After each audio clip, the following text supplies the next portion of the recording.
Greetings YouTube and welcome back to my channel. If like me you've been looking for a reasonably cost-effective way of getting a fully integrated sat-nav system on your BMW motorcycle without having to lash out a fortune on an official BMW navigator system, this might just be the answer. This is the Carpuride W702BS. Going to be taking a look at this today.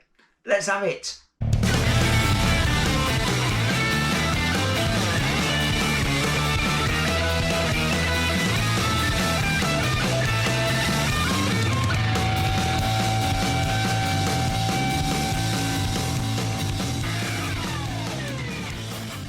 So devices like this have been around for a while now from various manufacturers, but it's only fairly recently that a few of them have started to incorporate full integration with that whiz wheel, jog wheel, wonder wheel, whatever you want to call it, that we have on our BMWs.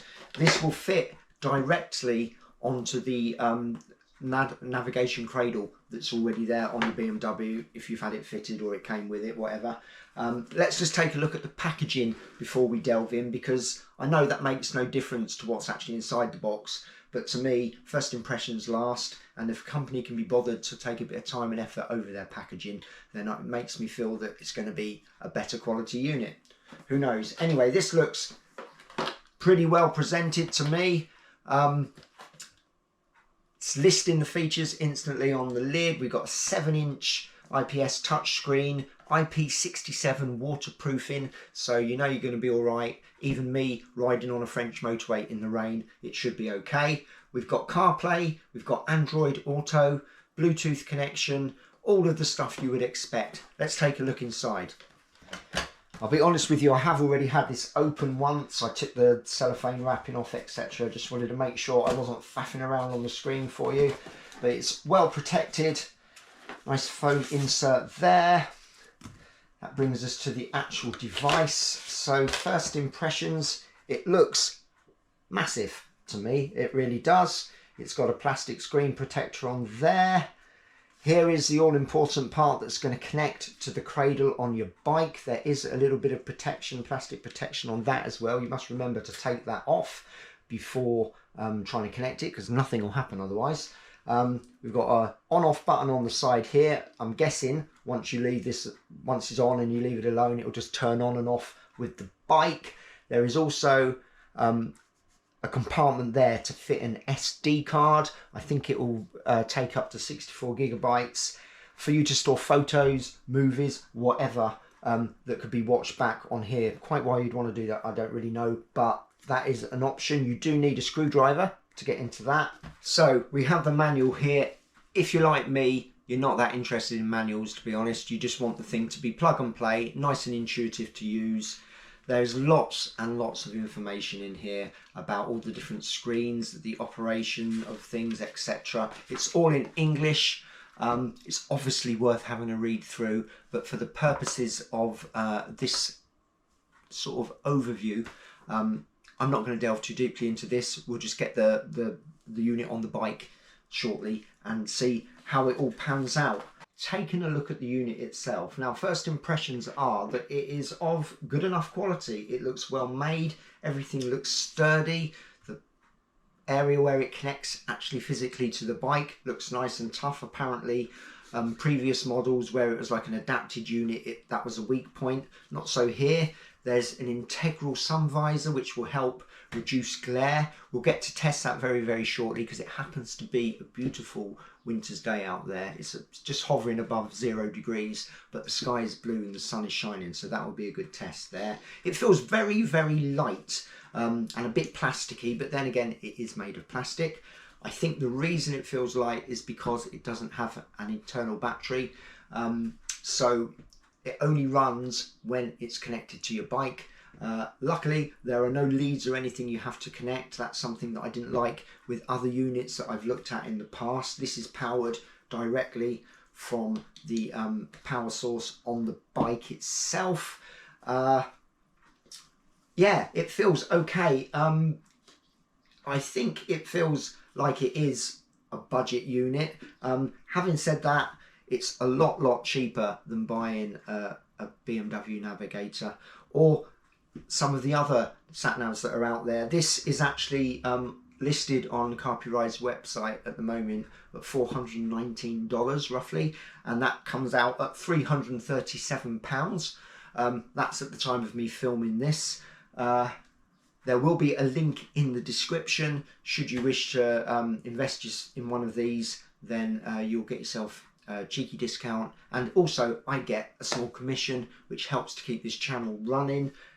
Now is the time for me to point out that I haven't actually paid for this. This was sent to me. They contacted me and asked if I'd like to review this. The timing was perfect, as in the next video I set off to Portugal, and I was looking to get myself something, so this will be a good test for it. We'll see how it operates through France, Spain, Portugal over the next few weeks.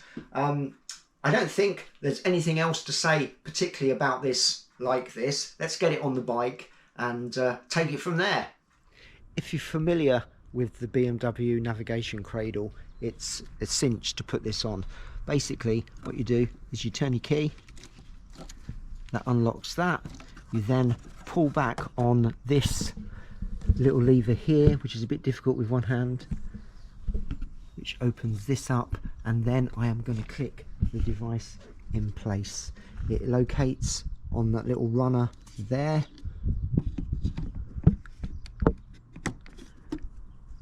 and you get a little click and it's in place. What you do to lock it in place then is you push that forward, turn your key, and that is as secure as you could hope for. To remove it, you unlock it, and then there's a lever this side that you push which releases this. Now on my bike that lever seems, I've discovered just this second now, to be broken, so I need to put a little screwdriver in there just to free it. Now I will want to be taking that off, because when I park the bike up I don't particularly want to leave that on. It's just something else attracting people to vandalise the bike or steal things. Which brings me to another thing. I feel, being a removable device like this, it would be nice if it came with a little case or bag. I know it is a kind of low cost device compared to maybe other things, but you're going to be throwing it in a pannier or whatever. You don't want the screen to get scratched, so a nice little carry bag, even just a soft case of some sort would have been nice. However, that's just one little bugbear. So here we are with the unit in action. Now my first impression on the bike is it's absolutely massive compared to the Nav 6 that I was used to, which sadly is no longer with me as it got stolen alongside my bike in France back last summer. This looks huge. The 7-inch screen, that's definitely an improvement, and at my height, sat where I am, I can still see absolutely everything of the display of the BMW, so it's not encroaching at all on anything, so that's a result. Before I fitted it, I was a little bit concerned that it might be too big, but no, it's absolutely fine. I've got Apple Maps running on it at the moment. It's exactly as you would expect it to be. I mean, this is an interface, CarPlay or Android Auto, which we're all used to, I assume. I say we're all, we might not be, but it's familiar territory anyway. So this isn't actually testing or put into action the navigation capabilities of this device, because it's just mirroring the phone. But it's working really, really well. When I get to my destination, which is going to be Stowe School today, I'm going to go and have a coffee at the National Trust cafe there. When I get to the destination, I'll go over some of the controls, etc., and what it actually does.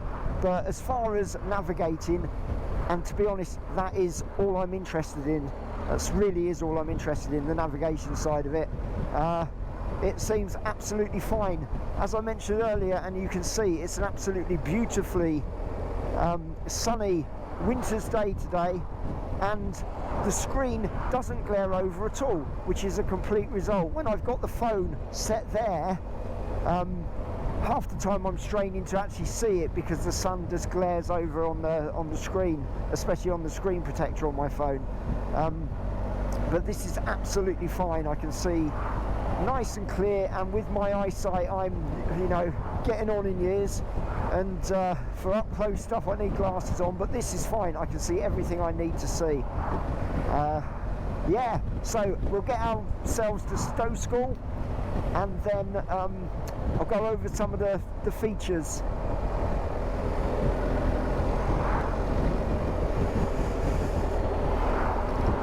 So what are those things that I'm not interested in on this? Well, if I had a helmet that was Bluetooth enabled with speakers and all that malarkey, which I most certainly don't, I could be playing my music on this device. If I had a passenger with me and we both had Bluetooth enabled helmets, we could use the device as an intercom, which would be very, very handy, to be fair. But I very rarely, if ever, have anybody on the back of the bike. What else?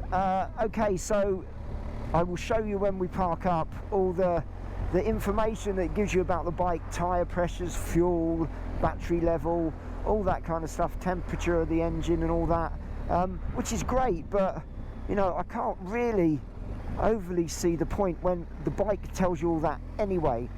Maybe I'm missing something, I don't know, maybe you just want it up on the bigger screen, I don't know. But yeah, for me it is all about the navigation side of it. I can remember riding those incredibly wet roads in France and motorways, French motorways. I have a reputation for bringing out the worst in the weather, and you know, having the phone connected to the handlebar and then this window popping up saying that you know, there's water in the charging port and it doesn't work, and then I can't get rid of the window whilst riding because the gloves wouldn't work with the screen. You know, this is just a better system, it just is, and I can confirm the gloves do work with this screen. I'll show you when we park up, and everything so far is working exactly as I would expect it to. So I'm just passing through Buckingham now, on the way to Stowe School. I guess many a powerful and influential person has passed through along the way. Certainly not where I was schooled. It is another absolutely beautiful day to be out on the bike. And you know, nothing to do with the review, but I'm very excited that in just a couple of weeks' time, and in fact the next episode for you guys, I am off escaping the British winter time and heading south to Portugal. I'm obviously going to have to ride through a whole load of cold, bad weather to get there. There's no getting away from that. I'm going to be riding through France and then Spain on my way to Portugal, but it's going to be hopefully a nice reprieve from the cold weather. I think the average temperatures are 18 degrees, something like that. Got my fingers crossed. What we got today, 7 degrees now, so it's improved from earlier.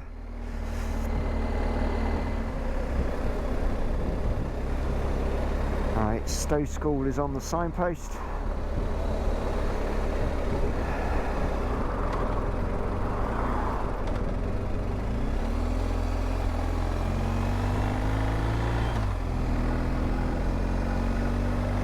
I always think it's a very grand approach, cresting this little hill.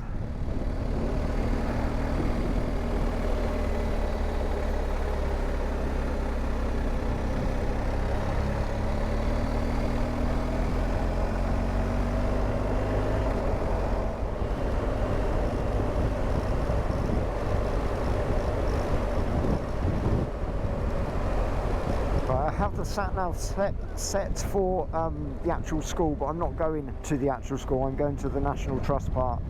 So I'm going to be ignoring the sat-nav and it's going to be trying to reroute me, I'm sure.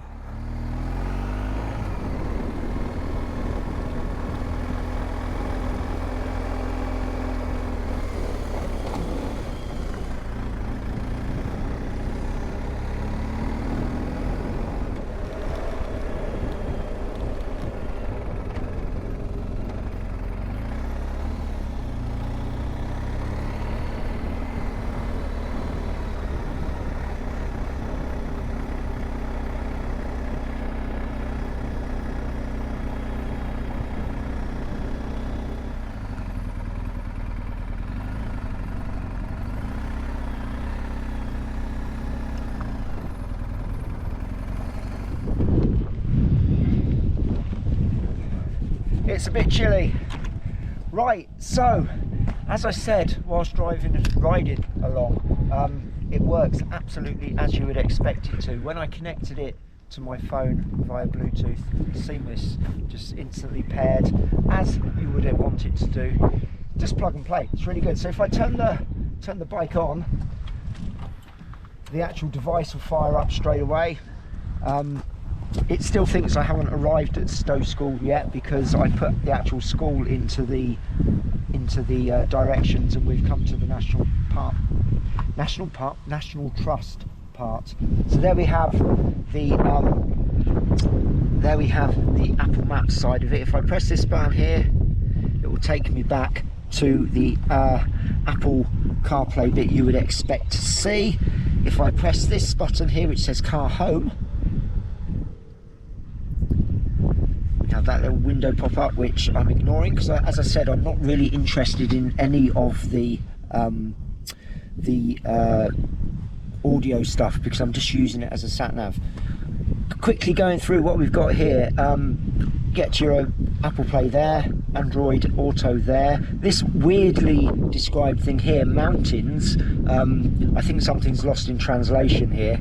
This will give you a compass, and it will also give you your altitude as well. So we're around 114.83 feet at the moment. Press that back to the information about the bike. So I've got my tyre pressures, if the engine was running, that would be obviously engine speed, got temperature, fuel, battery voltage. The neat thing here, if I hold down and hold this for 5 seconds, it changes from miles an hour to kilometers an hour, which is handy.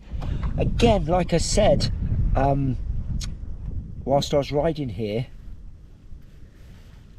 it's great. However, the bike does that anyway, so you could either have it on this screen here or up there. It's up, you know, it's your choice. So pressing back to there, I can just demonstrate if I just grab a glove that, so if I stick my glove on, I can demonstrate that it does in fact work with the glove. Temper back to Apple Play, there we go, see, working with my glove, and you've got all the things you would expect as normal on there. I mean, what else is there to say? Most of us, I would imagine, have seen this sort of thing before. If you want your music on, there you go, there's the music as well. Like I say, I can't play it to my headphones in my helmet because I don't have that kind of helmet. So I think that just about covers it for the Carpuride W702BS. I'm impressed with that. If you're also impressed, if you can follow the link down below, there will be a way you can get yourself a cheeky little discount. And as I mentioned earlier, it earns me a little commission with each sale, which really helps keeping the channel rolling and moving along. So the nice thing about this also is you don't have to remember to turn it off. If I just turn the bike off, this is going to say it's going to shut down in a second. There you go, 9 seconds and it will turn itself off. And it's time for me to turn myself off as well. So I hope you enjoyed today's episode. If you did, please give it a thumbs up and subscribe to the channel if you haven't already. And I will see you in the next one, which will in fact be me setting off for Portugal. See ya.